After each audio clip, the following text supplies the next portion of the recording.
tout le monde. Donc hier nous avons vu avec le conte du Homère Netzach Shebe Gevura.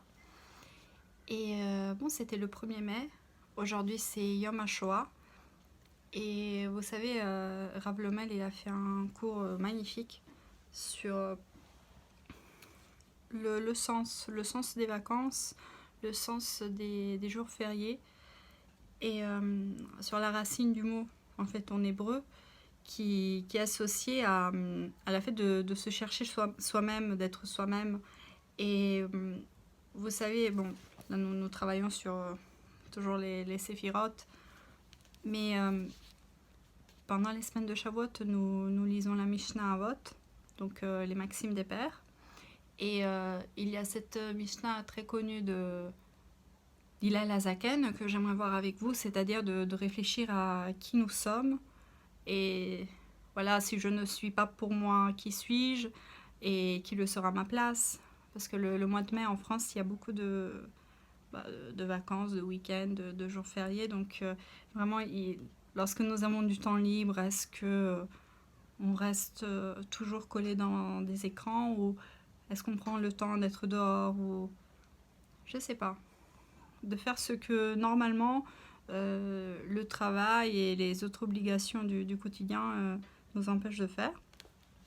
Donc voilà, ça c'était le petit mot.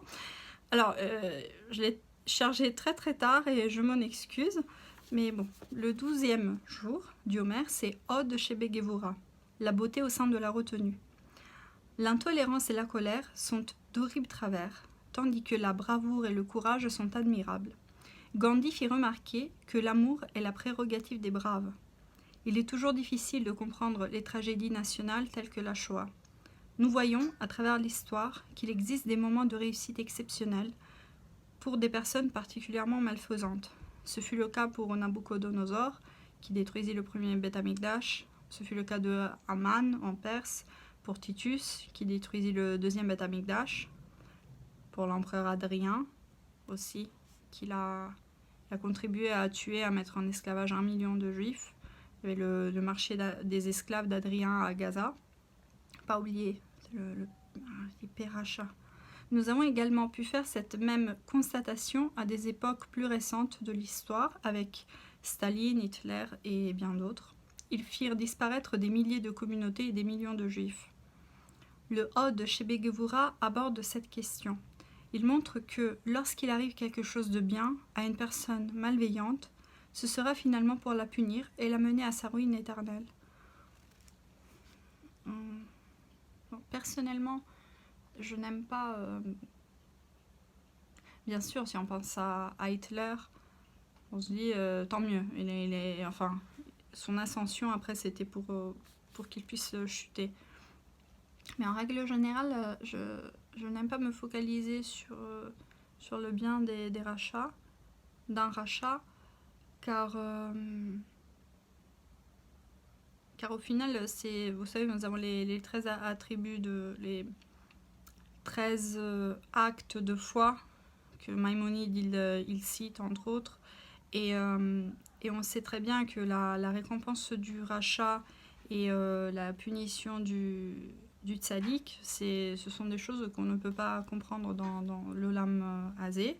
Après, certains peuvent dire que parce que la religion est l'opium du peuple, mais je pense qu'il y a beaucoup plus que ça et que nous ne pouvons pas être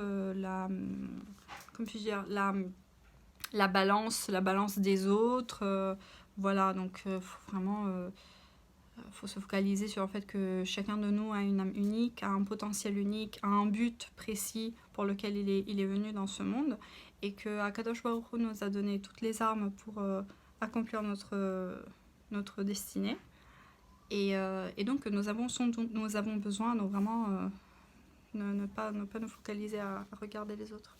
Donc point d'action avec Dieu, Ben Adam Lamakom. Le Talmud dit que l'attirance d'une personne pour le mal grandit de jour en jour. Il serait impossible de résister à la tentation sans l'aide de Dieu. Remerciez donc Hachem pour chaque faute que vous avez pu éviter de commettre et de vous avoir octroyé la force de vaincre votre mauvais penchant. Hein. Ben Adam Leavero. Soyez un héros et donnez à votre entourage le désir d'en faire autant. Et réalisez que vous représentez un exemple pour ceux qui vous observent et marchent sur vos traces. Influencez les autres afin qu'ils se dirigent vers le bien et encouragez-les à mieux faire ressentir la présence d'Akadosh Baruch Hu dans le monde. Bon, ça c'est vraiment, faut être un super-héros. On essaye dans notre petit. Ben Adam Leatzmo. Prêtez l'oreille à ce que Hachem vous dit. Le Talmud affirme que lorsqu'une personne voit des événements négatifs se produire dans sa vie, elle doit examiner ses actes. Qu'il soit possible ou non d'en déterminer la cause ultime, nous pouvons chercher à réaliser toute mauvaise chose survenant dans notre existence comme une occasion de se développer sur le plan spirituel. Réfléchissez pour découvrir la nature du message que Dieu est en train de vous envoyer. Et voilà, c'était ça, la beauté au sein de la retenue.